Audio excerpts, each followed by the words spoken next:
Hello everybody, today I'm going to show you how to achieve Madison's gorgeous, stunning, iconic makeup look. I'm going to show this to you through the lens of her super talented makeup artist, cherishbrookehill.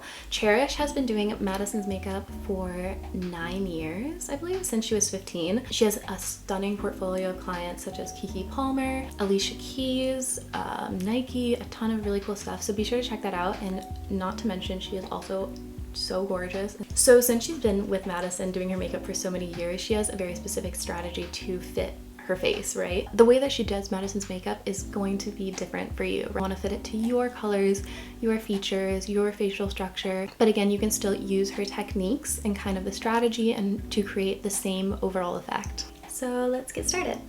So one of the first things that Cherish does is skincare and a lymphatic drainage massage using whatever moisturizer, oil you would like after doing your skincare. So you want to start with 10 gentle presses here, underneath, right here on your lymph nodes, on the side of your neck,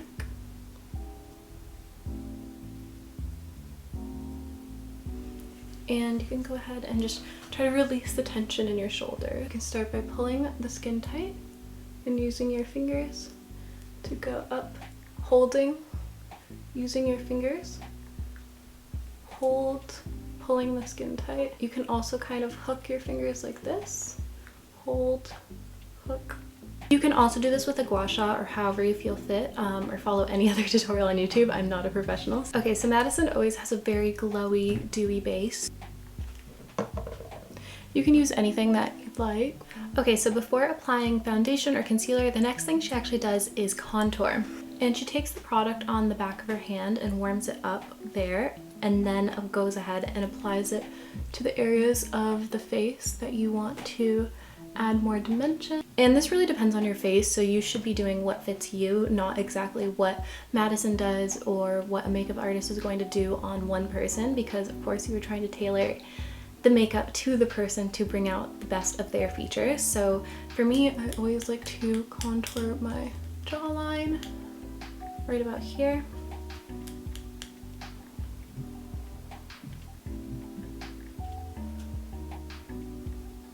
She also contours right here to give more of a snatched, upturned look. So right about here. Kind of connect that to the eye socket. And then she goes in and contours the lips, but just kind of underneath here in the center to give more of a pouty effect. So right underneath here. And I personally always like to contour out a little bit right here. So nose contour is obviously very specific to your nose. You shouldn't follow what Madison is doing or what someone else is doing for their nose. There is kind of a theory behind it, right? So you don't want to be applying nose contour to like the sides of your nose, but you want to go from your eyebrow to where your nose starts, along the top side of your nose, not on the sides.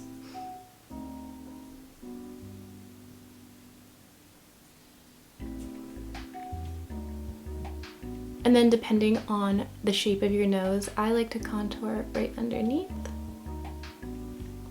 And I like to kind of add a bit of depth right where the tip kind of starts, but really not much. Because the more dark you add, it kind of makes your nose look wider, honestly. And I bring a lighter, like highlighter, up to pretty high up my nose. Okay, next for brows, again, this really depends on the person, but Madison does go for a fluffier, very clean brow look. So I'm going to use a tinted brow gel and just kind of fill it in, but still maintain structure. She brushes the eyebrows up first, so that she can find where she wants to put the arch. I think normally your arch will kind of follow right at the outer corner of your eye, right about there.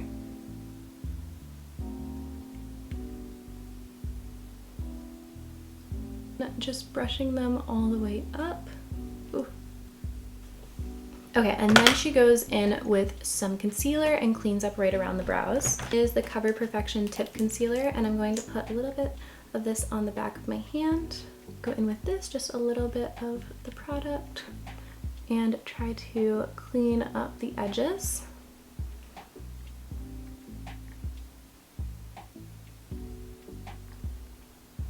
And then blend that out. Kind of lift the tail end of your eyebrows because Madison always has a very snatched, upturned look. Another thing she does is taking a little bit of your foundation. She uses the House Labs foundation and adding it to the back of your hand and then putting that over the eyelids just to have an even base.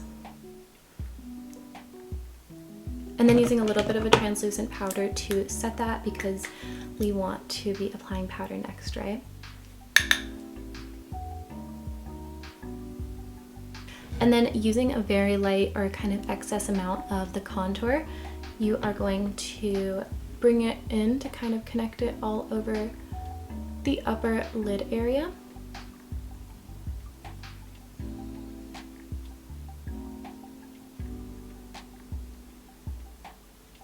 So kind of creating a crease starting with the outer corner. So using kind of a medium lightish brown starting with the outer corner. We want to maintain that very snatched upward look, that kind of up towards your eyebrow. And she's really focusing in on the crease. Continue that on the other side, starting here, going into the crease. She uses kind of a cool, almost grayish brown, so I'm also using this Lily by Red palette and using this color right here.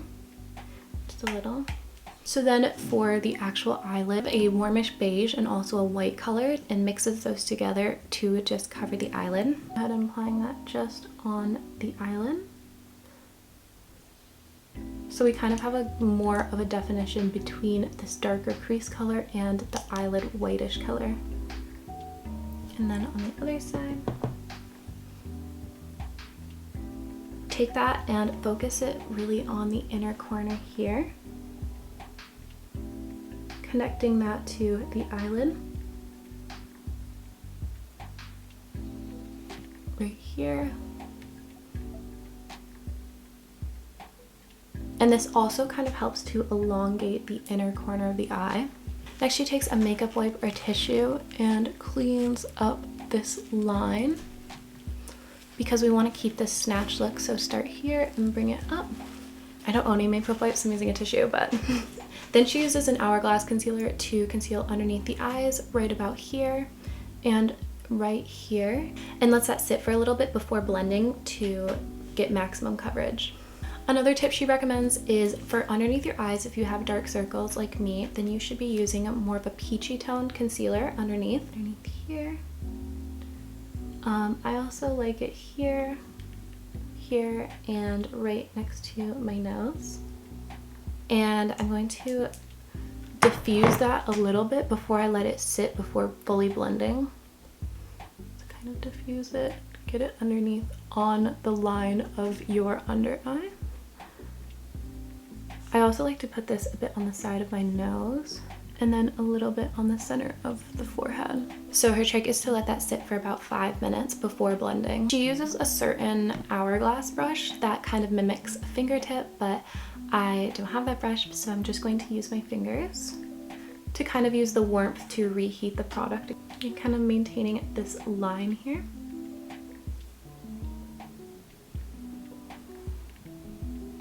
And I bring this just up the side of my nose a bit because Madison has a very tiny, cute nose, so we want to make it seem as small as possible.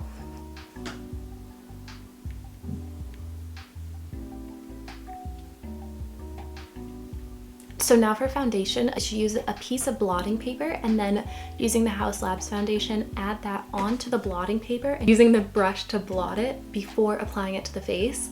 I don't have a large piece of blotting paper, but if you do, then go ahead and use that. But the foundation I'm using is this Wake Make Cushion Foundation. After pressing the cushion foundation, I'm going to use this side of the packaging and blot the foundation here, just to make sure that it gets a very thin, kind of sheer, smooth layer. And then when I go ahead and apply, kind of rolling on, the goal is to use as little product as possible to achieve maximum results.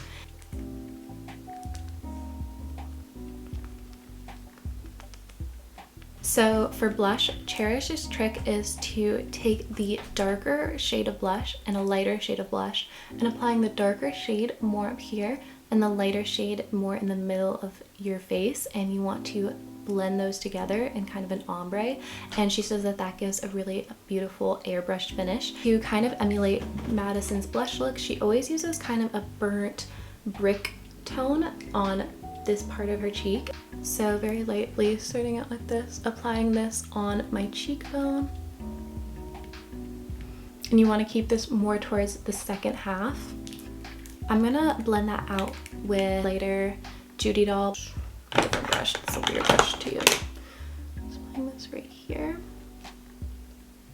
And again, we really want to keep this high placement on the face. It also goes in on the nose a bit. Not too much, no. And then a little bit on the forehead, kind of right here. Then she goes back in with a little bit more of a bronzer, and her goal is to really mesh everything together. So I'm just gonna apply that to the back of my hand, very lightly, right on top of the cheek, because that's where the sun hits. And then a little bit on the top of the forehead. Then she uses the Makeup Forever Loose Blurring Setting Powder in Vanilla to bake, but I am going to use the Laura Mercier one. Really, wherever you think you might get oily, this is where you want to be adding powder. And then right underneath the cheekbone here. And then using a clear powder to tap everything in on top.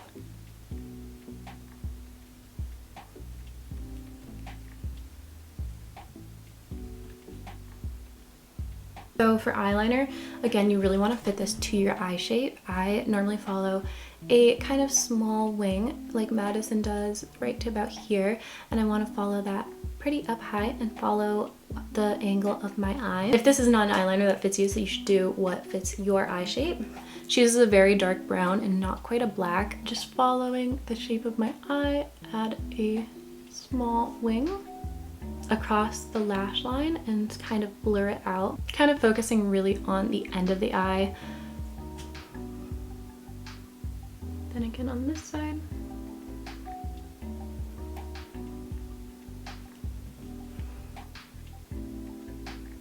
Really just kind of creating the wing and then connecting it to the rest of the eye on a downward angle. And then for the inner corner, Madison always does a tight lined inner corner. So I'm going to, first of all, make sure your eyes are clean, but I'm going to get that right in here and bring that diagonal following the tilt of my eye. So you can, if you can imagine a line going through your eye, following that imaginary line from here to here. And this kind of gives a beautiful elongated shape, a very sharp look. So right in here, and bring that diagonal. She's using a black eyeliner to tightline her eyes, so I'm going to use, again, a dark brown. Okay, so using a very dark brown. I did black and I needed to take that off because that did not look good on me.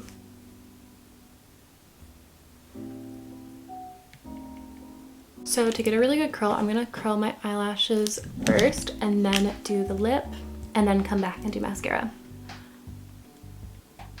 This Lily by Red lip blending stick because I'm out of my other lip liner that I normally use. And we're going to apply this right underneath the lip, overline right here.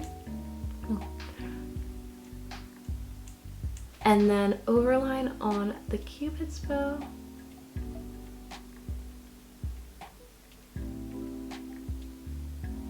And kind of connect that here. And then she uses a translucent powder and goes over the lip liner very lightly just to set it.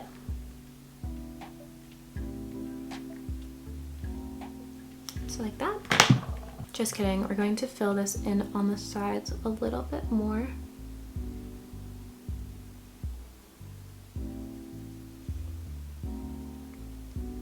And then she uses a House Labs lip color. She kind of creates a lighter look in the center.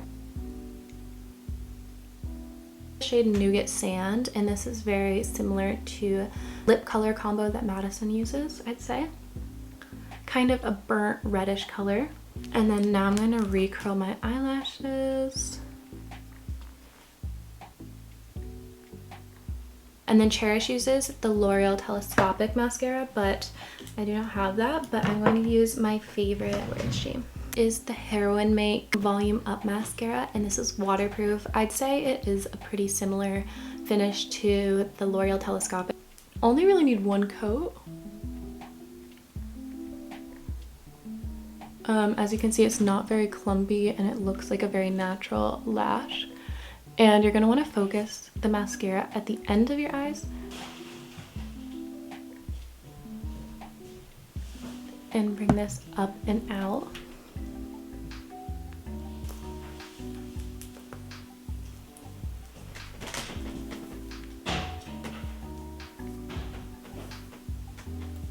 Okay, so that is it.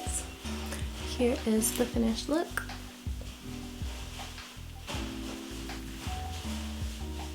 Okay, so finally, story time of when I met Madison Beer. So it was about almost 2 years ago now. I went to New Jersey to go to her book signing, where I got, for literally $35, I got a copy of her book signed. Keep that. And by the way, this book is so incredible. If you don't know much about Madison, you haven't really heard of her life story, this is really, really beautiful and I loved all of it. So $35 signed book, and I get a photo op. I'm so nervous because, like, what do you say to the person that you admire so much, who you love their music so much? Like, what do you say? I've never met a celebrity like that, and I had no idea what to do. So when I went up, when it was finally my turn to take the picture, oh, we also like couldn't see her. It was behind this like big photo op screen, and we couldn't see her. It wasn't like she was like across the room and I could see her the whole time.